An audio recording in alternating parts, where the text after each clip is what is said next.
정성을 다하는 국민의 방송 KBS가 한시를 알려드립니다.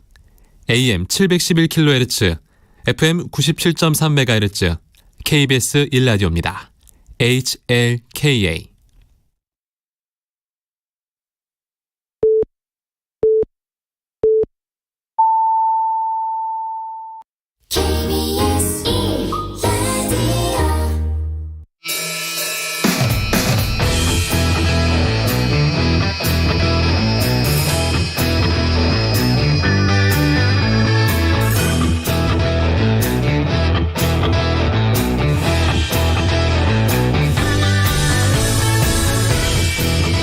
정관용의 시사본부 2부 시작합니다. 매주 토요일 2부는 주요 정치 이슈들 거두절미하고 알맹이부터 토론해보는 시간, 끝장토론 각설하고로 꾸며드리고 있죠.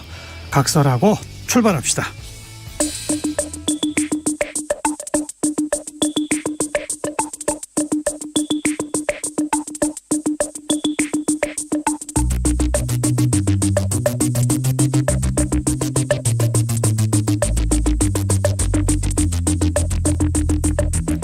뜸들이지 않습니다. 알맹이부터 찌릅니다.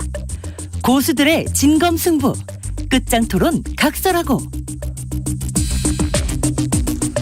네, 매주 토요일 끝장토론 각설하고를 책임져 주시는 더불어민주당의 최민희 전 의원, 또 국민의힘 법률위원회 부위원장 윤기찬 변호사 두 분 모두 좀 특별한 사정으로 오늘 나오질 못하셨습니다. 그래서 오늘은 민주당의 선대위 대변인 지내셨죠. 현근택 전 대변인, 또 국민의힘 선대본 대변인 지내셨죠. 김병민 전 대변인 두 분을 모셨습니다. 두 분 어서 오세요. 네, 안녕하세요. 안녕하세요. 반갑습니다. 네, 선거 치르느라고 두 분 고생 많으셨습니다. 네. 방송에서도 많이 보고 서로 공방 많이 했습니다. 그뿐 아니라 네. 이 선거 기간 중간에 대변인들은 계속 후보도 따라다녀야 되고 일정 굉장히 바쁘잖아요. 저보다 네. 10배는 바빴을 것 같아요. 저는 방송만 주로 했는데 우리 김병민 대변인은 일정도 수행했었죠. 예, 논평도 직접 쓰시고 저희들은 이렇게 당직자들이 있어 쓰고 저희들은 그냥 발표만 하는데 직접 쓰시더라고요. 우리 현근택 대변인님은 방송을 틀면 나와서 일당백의 역할을 해줘서 저희 입장에서 매우 불편했죠. 저가 지금 두 분은 현재는 보직 안 맡고 계시고. 네, 없습니다. 오래간만에 좀 이렇게 한가한 시간 보내시겠네. 김병민 대변인은 가셔야 되는 입장이고 어디로 빨리. 청와대로 가시겠죠. 뭐. 예. 저희들은 갈 데가 없으니까. 하여튼 두 분 다 고생하셨습니다. 네. 공통 질문으로 시작합시다. 이번 주에 가장 뜬 인물, 가장 진 인물. 이제 곧 여야가 바뀌니까 김병민 전 대변인부터 이번 주에 가장 뜬 인물 누구 꼽으시겠어요? 더불어민주당의 박홍근 신임 원내대표 축하드립니다. 네. 저는 될 거라고 생각을 못했어요. 예. 누가 될 줄 알았어요? 박홍근 원내대표가 상상이 잘 안 돼서. 예. 그리고 나이도 굉장히 젊은 편이고 또 민주당 내에서 어찌 보면 주류라고 불릴 정도의 활발한 활동을 해왔던 건 아니기 때문에 박홍근 원내대표가 과연 가능할까 싶었는데 아무튼 여전히 이재명 후보 전 후보의 영향력들이 민주당 내에 상당히 살아있는 것은 아닌가 이런 것들을 좀 느꼈던 것 같고요. 아무튼 신임 원내대표가 합리적으로 앞으로 굉장히 덩치가 큰 야당을 이끌어야 되니까 정부와 원만한 협조를 잘해주기를 바라는 마음에서 뜬 인물로 꼽았습니다. 네, 그 정도면 될 것 같고요. 현근택 전 대변인은 이번 주에 뜬 인물. 저는 유영하 변호사.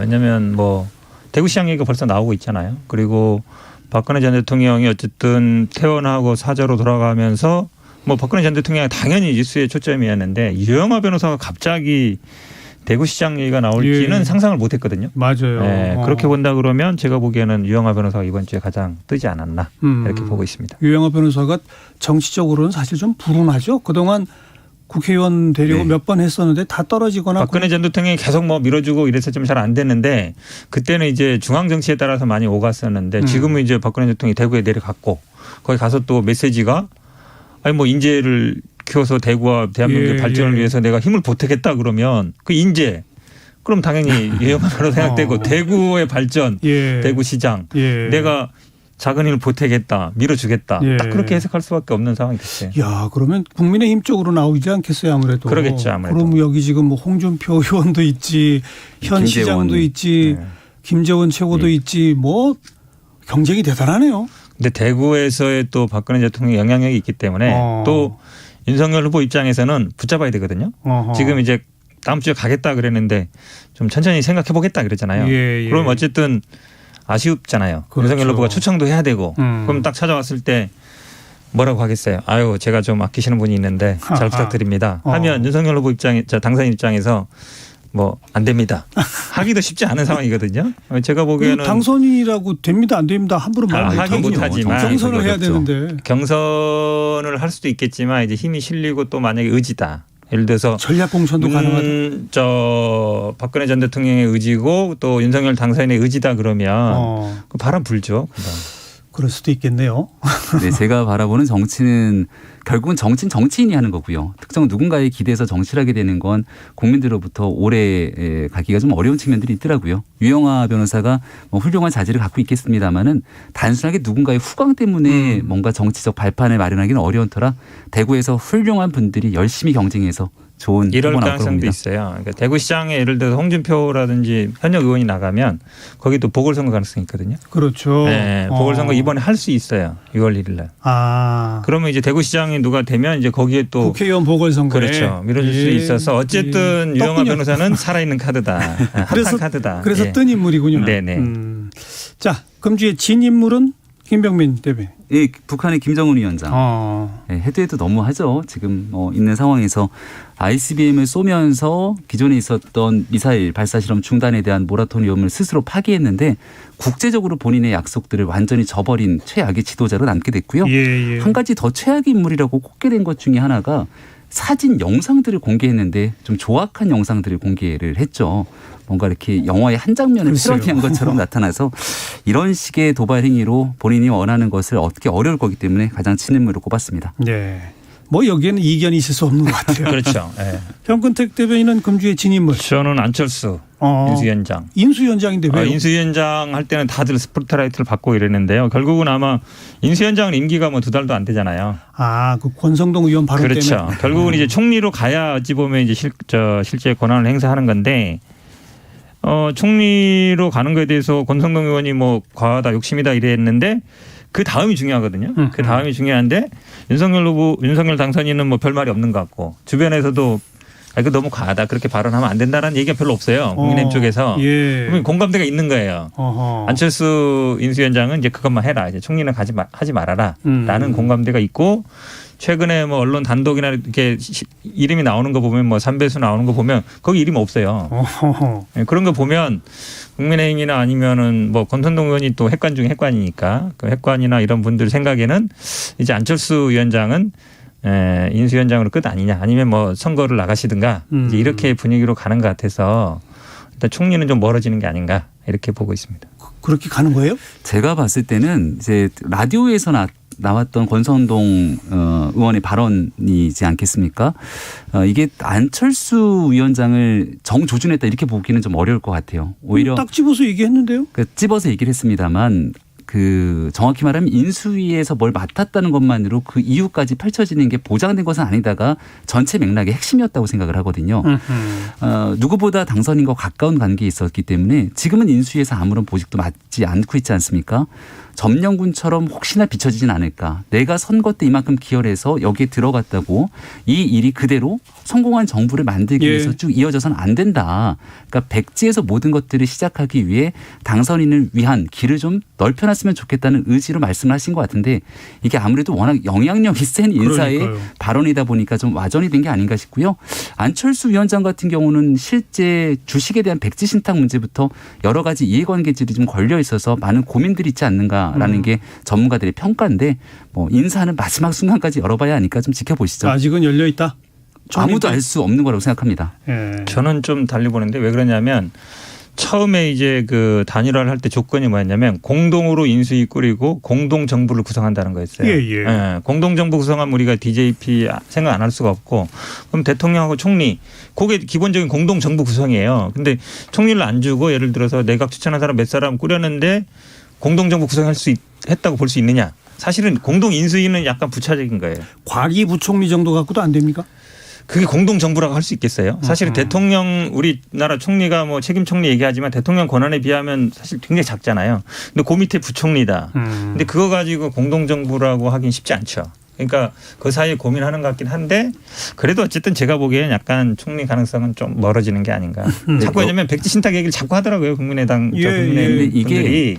여러 정치적 해석이 나올 수밖에 없는 게 지금 있는 당선인과 또 국민의힘 입장에서는 안철수 대표와 함께 넉넉하게 하고 싶은 분들도 많을 겁니다. 근데 이제 안철수 대표 입장에서 곰곰이 생각해 봤을 때 내각이 들어가거나 총리직을 맡거나 하는 일이 본인의 정치적 미래에 어떤 도움이 되는가에 대한 고민도 있을 거예요. 그러다 보니 정치를 이제 평론하는 분들이 나오는 얘기들 중에 하나가 결국은 당권을 바탕으로 그 다음 총선에서의 영향력을 행사할 때 미래가 있지 않겠는가 이런 얘기들까지도 나오고 있는 상황이어서 정확하게 안철수 대표가 어떤 고민을 갖고 생각하는지를 사실 알지를 못해서 얘기를 꺼내는 게 좀 조심스럽고요.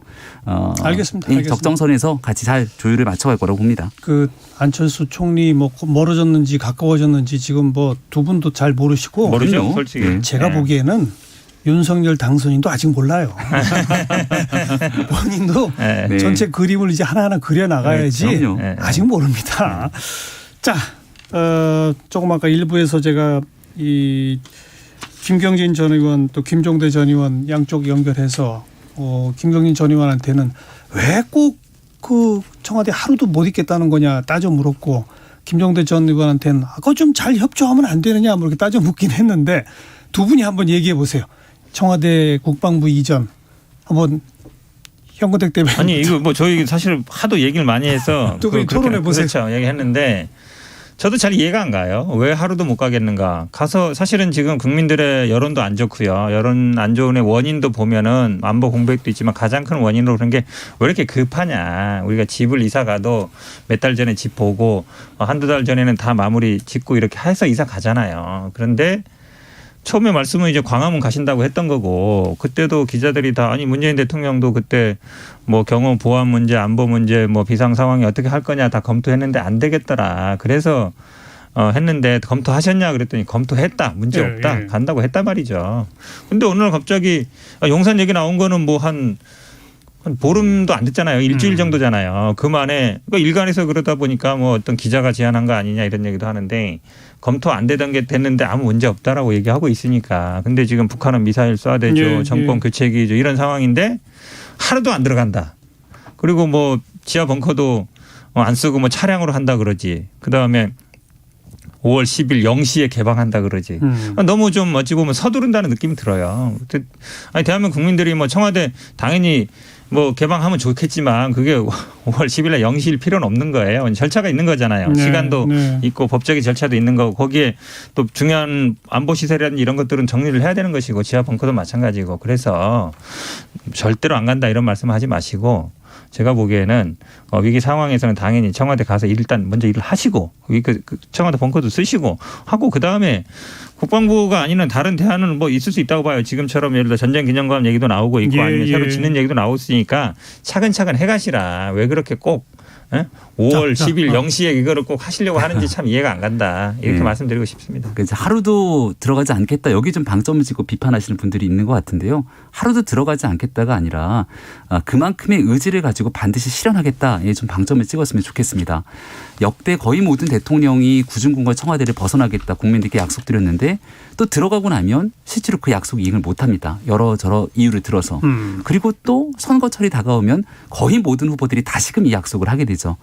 윤 당선인 입장에서는 이번에 당선되고 나서 가장 주도적으로 이 문제를 실현할 수 있는 시기에 이마저 놓쳐버리게 되면 아마 또다시 영원히 이 약속 지키기 어려울 거다 생각하는 것 같고요. 반대를 위해서 문제는 얼마든지 제기할 수 있습니다. 그러니까 예를 들어서 과거의 금융실명제 같은 경우가 대한민국 개혁의 핵심 사례지만 그때도 금융실명제를 하려고 할 때마다 안 되는 이유들을 수없이 잡아서 이야기를 하게 되죠. 그러니까 개혁에는 항상 저항이 따르고 문제제기가 있겠습니다마는 그 이후로 사회를 변화시키는 데 굉장히 중요한 역할을 하고 여기에 대한 명분이 분명히 있는 만큼 당선인이 확고하게 내 불편함을 다 내려놓고 국민께 돌려드리고 소통하는 대통령이 되겠다는 의지를 피력한 만큼 여기에 좀 정부가 넉넉히 협조해 주기를 바라고 있습니다. 그 말이 안 되는 게요. 그냥 의지입니까? 딱 못 박은 날짜는 요지부동입니까? 저는 확고한 의지라고 생각을 하고요. 요지부동은 아니다. 여기에 대해서는 국민께 약속을 선거 기간 동안 했던 내용이기 때문에 약속을 지키겠다고 당선인이 다시 한번 얘기를 하고 있는 것이죠. 그리고 청와대에 들어가고 나서 이제 일이 진행되고 나면 지금 있게 되는 안보상의 공백이라든지 여러 이유를 제기하는데 그럼 그 문제가 청와대에 들어가고 난 뒤는 또다시 반대 여론이 없겠는가. 그리고 그 뒤로는 6월 1일이 또 지방선거라든지 여러 일들이 맞물려 있기 때문에 언제고 이런 반대되는 여론들은 또다시 직면할 수 있다 이렇게 생각합니다. 그러니까 청와대 옮기거나 아니면은 그거 자체를 반대하는 게 아니에요. 자꾸 그걸로 논점을 흐리지 마시고 지금 핵심은 국방부로 옮기겠다고 하니까 문제되는 거 아닙니까? 예. 당초의 약속은 광화문에 들어가신다고 한 거고. 국방부로 그것도 5월 10일에 그렇죠. 딱 맞춰서. 그럼 이거죠. 국방부 가면 당연히 합참 가야 되는 거, 합참은 또 뭐 수방사로 가야 되는 거. 그러다 보니까 지금 이 엄중한 시기에 문제가 될 수 있고 그래서 국민들도 그거에 대해서 불안하다는 것이고 그럼 왜 청와대를 안 가느냐. 지금 말씀처럼 들어가면 못 나온다. 그래서 옮긴다. 아니 그것도 대안을 마련하고 어디에 갈지 우리가 이사를 가도 그렇지 않습니까? 이사 갈 집을 정해놓고 그다음에 이사 가는 것이지 무조건 안 간다. 이 집은 안 간다 그러는데 갈 집은 정확치 않아요. 그리고 거기 갈 집 보니까 굉장히 중요한 시설도 많고 중요한 데예요. 그거 다 옮겨야 돼요. 그러면 문제가 되는 거잖아요. 그러니까 아무 대안 없이 무조건 뭐 안 가신다 그러지 말고 그러다 보니까 별 얘기가 다 나오는 거 아닙니까? 지금 오히려 뭐 SNS에는 이런 얘기도 많이 들어와요. 그 천공이라는 분이 국방부 장관, 국방부 청사에서 1.2km 떨어져 있대요 사무실이. 그리고 이분이 또 용산 이전은 뭐 잘한 거다 이렇게 얘기하는데 그러면 국방부 말고 옆에 무슨 뭐 전쟁기념관이든 국민박물관이든 아니면 뭐 새로 지어서 가든 하시면 된단 말이에요. 왜 하필이면 멀쩡하게 있는 국방부를 다 이사 가라고 해서 거기를 들어가라고 하느냐. 급하게 그것도 한 달 보름 만에 되지도 않는 거를 그 얘기하니까 국민들이 불안해하는 거 아닙니까? 결국은 천공 얘기를 꺼내시는 걸 보니까 선거 내내 이재명 후보가 토론에 나와서도 우리 정관용 앵커께서 이제 토론의 사유도 다 보고 하셨지 않습니까? 현장에서 직접 보셨을 텐데 굉장히 부정적인 네거티브로 선거 국면을 이끌어내는 일에 대해서 국민들이 눈살을 많이 찌푸리셨죠.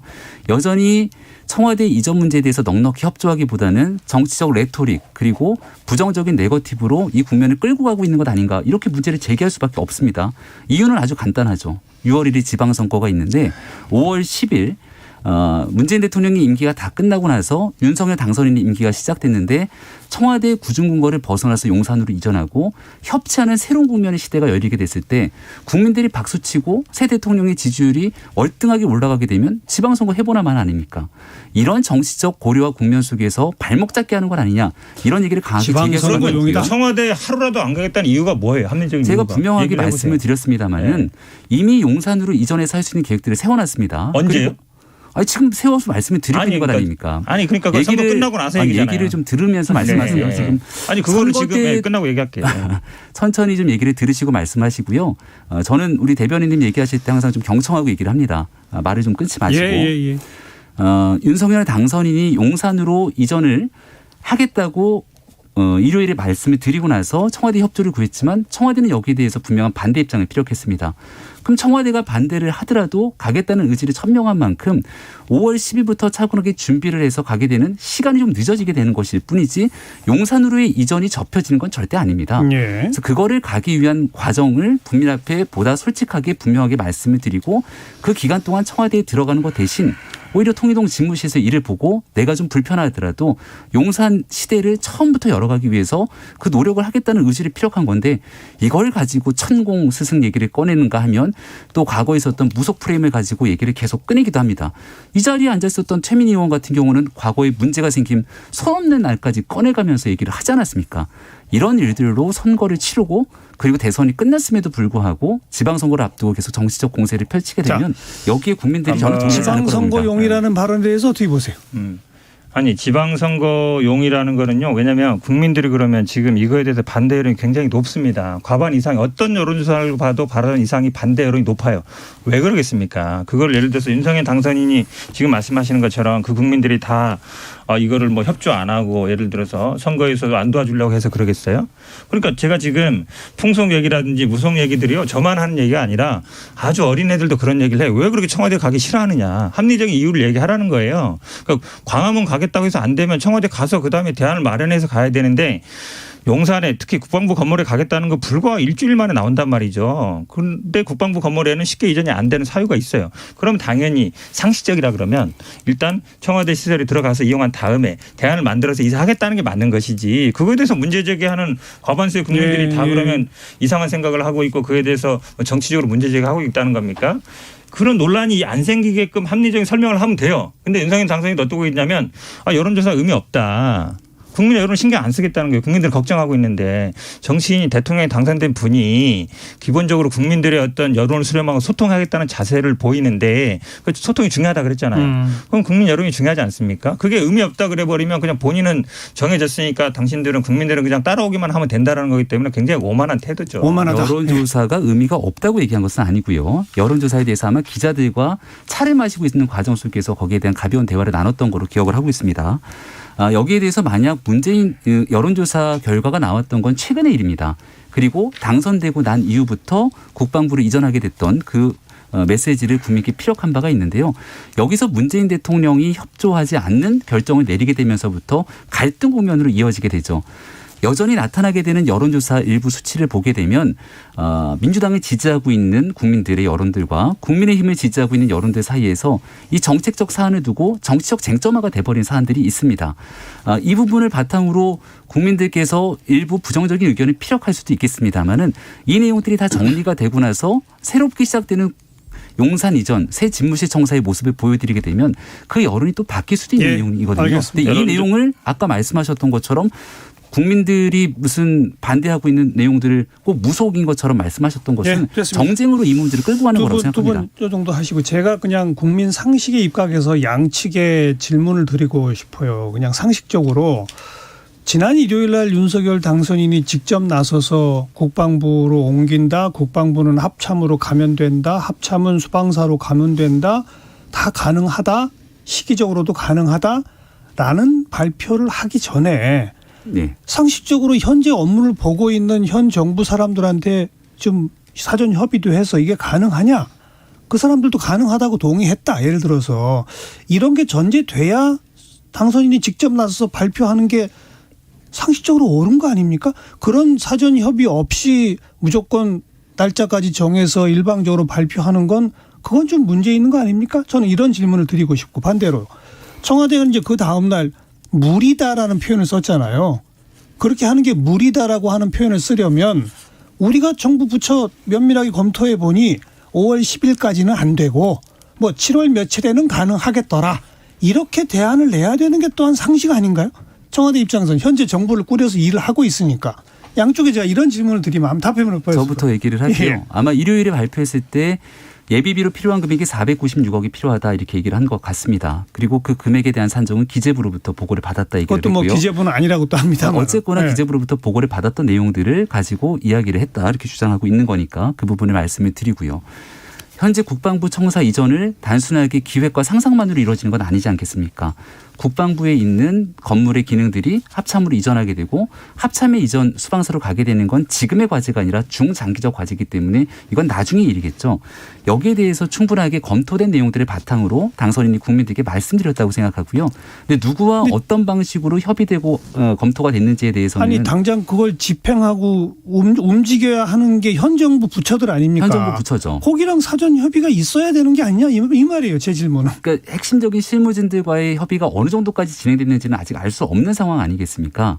여기에 대해서 지금 있는 문재인 정부 청와대 입장에서는 각 부처를 다 컨트롤하고 있는 상황이기 때문에 문재인 정부의 협조를 얻어냈던 부분들에는 한계가 있을지 모르겠지만 의사결정의 기능이 있기 때문에 다만 현실적으로 이걸 옮기기 위해서 어느 정도의 시간이 필요하고 어떤 정도의 비용이 들어가고 무슨 현실적인 방안이 필요한지에 대해서는 검토가 정리가 됐기 때문에 발표를 한 것이라 생각하거든요. 우리 청취자분들이 납득할지는 잘 모르겠습니다. 아무튼 그 정도 답변을 듣고 또 우리 현근택 대변인은 저는 지금 말씀하신 것들은 검토가 이루어졌다고 봅니다. 왜 그러냐면 그래서 비용 문제 같은 것도 뭐 국방부에서 5천억이 든다. 합참 이전에 대해서도 1,200억이다. 뭐 2천억이다 얘기 나오는 게 그 검토를 안 했을 거로 보지 않거든요. 그러다 보니까 근데 이제 현지 국방부라든 이런 분들도 나온 게 있다. 이사하는 데만도 뭐 며칠 걸린다는 얘기 나오는 거 아닙니까? 결국은 이거를 당선인 측에서는 날짜를 박아놨단 말이죠. 5월 9일까지. 그러면 4월 말까지 3월 말까지 이사해야 되고 4월 달 인터뷰해야 되는 시간이 나온 거거든요. 그 사이에는 어렵다라는 게 사실은 무리다. 그렇죠. 무리다고 한 그러면 거니까 그게 대안으로 며칠이다라고 해야 되는 거 아니에요?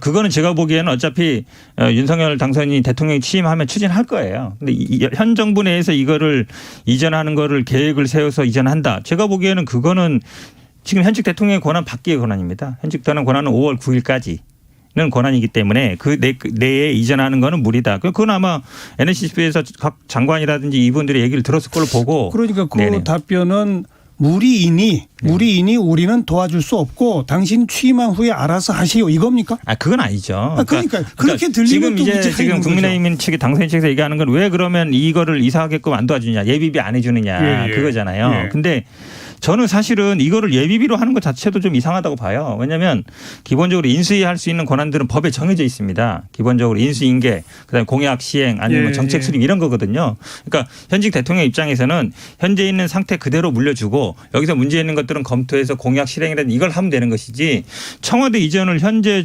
대통령한테 사실은 어찌 보면 맡기는 거랑 마찬가지거든요. 그거는 제가 보기에 무리예요. 역시 또 청취자분들은 어떻게 해석할지 두 분의 답변까지만 일단 들어봤고요. 제가 던진 질문이 어찌 보면 좀 양쪽 다 우려하시는 시각에서 아니 당선인 측은 제발 날짜 고집 좀 안 했으면 좋겠고 현 정부는 좀 대안을 가지고 실무적으로 잘 협의했으면 좋겠다 이런 의견이 있다는 거 양측이 좀 다 좀 귀담아 들었으면 좋겠고요. 다음 그 인사권 둘러싼 논란도 짧게 좀 이야기해 봅시다. 이거는 김병민 대변인 먼저 얘기해 보세요. 네, 뭐 감사위원 추천 권한을 가지고 감사원에서 얘기했던 내용들이 결국 윤석열 당선인의 입장을 손에 들어준 것 아니냐 이렇게 얘기들이 나오고 있죠. 그냥 중요한 건 저는 상식의 문제라고 생각을 합니다. 문재인 대통령은 인수위가 없이 당선된 다음 날부터 취임하고 출범을 했기 때문에 이런 혼란스러운 상황들이 좀 겪지는 않았던 거라고 생각을 하는데요. 앞으로 새롭게 시작되는 과정 속에서 임기를 새롭게 출발하게 되는 당선인이 그 기간 동안 같이 일할 수 있도록 만약 인사를 해야 되는 일들이 있다면 현재 임기 마지막을 앞두고 있는 대통령이 새롭게 출범하는 당선인의 입장을 들어서 인사를 하게 되는 것이 저는 온당하다 생각을 하고요. 이러한 원칙에 대해서는 이제 한 4년 반 정도가 지나고 난 뒤 그때 윤석열 당선인 대통령의 임기 말기에도 새로운 당선인이 출범하고 그때 인사권 행사할 게 있으면 이게 여당이든 야당이든 그 당선인의 되풀이되는 문제죠. 받아서 하겠다는 입장을 분명하게 확고히 천명했기 때문에 이런 일들의 상식에 맞춰서 진행하는 것이 온당하다고 봅니다. 현근택 대변인. 아마 감사원에서 그 의사 표명한 거는 지금 언론 보도에 보면 인수위에서 그런 요청을 했다 이런 이제 보도도 있는 거라서 인수위가 그런 요청할 권한이 있는가라는 생각도 들고요. 지금 감사원 문제가 뜨거운 이슈가 되고 있는데 저는 오히려 당선인이 감사원들을 차기 정부와 같이 일할 사람이다라고 말하는 것 자체가 좀 문제가 있다 이렇게 봅니다. 왜냐하면 우리가 하는 감사원, 검찰 이런 데는 정치적 중립성, 독립성 굉장히 중요합니다. 그리고 중요한데 같이 일할 사람으로 본다는 건 좀 인식의 문제가 있는 것 같고요. 현재 아마 이 감사위원들을 민주당 사람 아닌 사람들로 구분하고 있는데 그것도 좀 문제가 있다고 봐요. 왜냐하면 지금 감사원의 정치적 독립이 가장 문제가 된 거는 최재형 감사원장입니다. 전 원장이 대선 후보로 나가서 지금 국회의원까지 됐잖아요. 이것만큼 정치적 독립을 해치는 게 어디 있습니까? 본인도 마찬가지예요. 당선인 본인도 검찰총장 하다가 중간에 나갔잖아요. 그런 분들이 나가서 지금 감사원 우리 사람으로 넣어야 된다 한마디로 얘기하는 게 제가 보기에는 그런 말할 자격이 없다 이렇게 말씀드리고 싶습니다. 또 뭐 하는 총재 둘러싼 논란도 한 마디씩 하실래요? 이건 지금 사실관계가 좀 엇갈리더라고요. 제가 보기에는 하는 총재는 별 문제가 없는 것 같아요. 엉뚱하게 문제 제기하는 것 같은데 왜냐하면 이분은 예전에 MB 때 인수위원도 하셨고 그리고 두 사람 제시해서 뭐 보도는 엇갈립니다만 어떠냐 했더니 괜찮다라 그랬고 검증했냐 그랬더니 했다 그랬고 그랬으면 그리고 이분이 약간 재정 운영에도 약간 보수적인 분이에요. 그리고 자격도 충분히 됩니다. 우리나라에서 누가 해도 이분 어떤 분이 얘기해도 이분 총재 자격이 있다라고 보는 분이어서 이분 갖고 괜히 시비 거는 건 제가 보기에 그냥 다른 얘기 뭐 감사위원이나 아니면 그냥 자꾸 이 면담이라든지 이 문제 그를 틀기 위한 그런 수단이지 제가 보기에 진정성은 없어 보입니다. 청와대 이철희 수석층이 입장을 대변했다 이렇게 생각을 하고요. 방금 말씀 주신 건 우리가 사실을 알 수 없다 이렇게 말씀을 서두에 줬던 것처럼 입장이 좀 엇갈리고 있습니다. 장제원 실장과 이철희 수석 말이 달라요. 장제원 실장 얘기에 따르면 발표하기 10분 전에 이 사람은 어떠냐고 물어봤다는 것이고 그 10분이라는 시간 동안에 장제원 실장이 그 사람은 이런 사람이다라고 얘기를 할 수 있겠지만 당선인의 뜻을 물어서 당선인의 뜻을 전달한 게 아니라고 분명하게 얘기했기 때문에 이것을 당선인 측과의 협의를 협의라고 얘기하기는 굉장히 어려운 일이 되겠죠. 다만 이제 청와대에서 얘기하고 싶었던 것은 무리하게 누구 정치적으로 편향된 인물을 집어넣은 게 아니라 보수 측에서 바라봤을 때도 이 정도면 괜찮겠지 하는 인사를 넣은 것 아니냐. 아마 이런 주장으로 저는 읽히거든요. 만약 그런 인사라면 조금 더 적극적으로 협의하면서 이런 내용들을 얼마든지 같이 이야기를 나눌 수 있기 때문에 당선인과 대통령 간의 만남을 위해서도 중요하게 논의될 수 있는 걸 이렇게 갈등의 한복판으로 끌어들이는 게 매우 안타깝습니다. 다음 주 초면 만날까요? 저는 뭐 만날 수 있다고 봅니다. 지금 왜냐하면 인사 문제 뭐 사면 문제, 청와대 집무 문제는 중요하지 않아요. 인수인계 그게 제일 중요한 타이틀입니다. 네. 그리고 국민들에 대한 안정감. 그러니까 인수인계가 제대로 되고 이 인수인계 과정에 안보 공백이라든지 북한의 이런 거에도 불구하고 잘 되겠구나. 그걸 심어주는 거예요. 그러면 제일 중요한 거는 만나는 겁니다. 그런 의제라든지 조건이나 인사 문제, 사회 문제 이렇게 하나도 중요하지 않아요. 뭐가 중요한 게 두 분이 생각을 하시면 당연히 저는 만날 걸로 보고 있습니다. 네, 초라고 딱 확정적으로 얘기하기는 어렵겠지만 만날 가능성이 저는 점점 높아지고 있다. 이유는 딱 한 가지 국민 여론이라고 생각하거든요. 국민들께서 보시는 피로감들이 높아지게 되면 그건 현지 대통령도 당선인도 부담일 수밖에 없는 터라 좋은 모습들을 보여드리기 위해서 아마도 다음 주에는 뭔가 모종의 협의를 위한 노력들은 더 가열차게 진행될 거라고 봅니다. 알겠습니다. 자, 정관용 시사본부 토요일 2부 끝장토론 각설하고 듣고 계십니다. 1시 30분 막 지났네요. 교통정보 잠깐 알아보고 후반부 토론 이어가겠습니다. 오수미 씨. 네, 시각 교통정보입니다. 교통량이 적은 주말 오후입니다. 아무래도 비 소식에 더 그런 것 같은데요. 1시간 전보다 정체가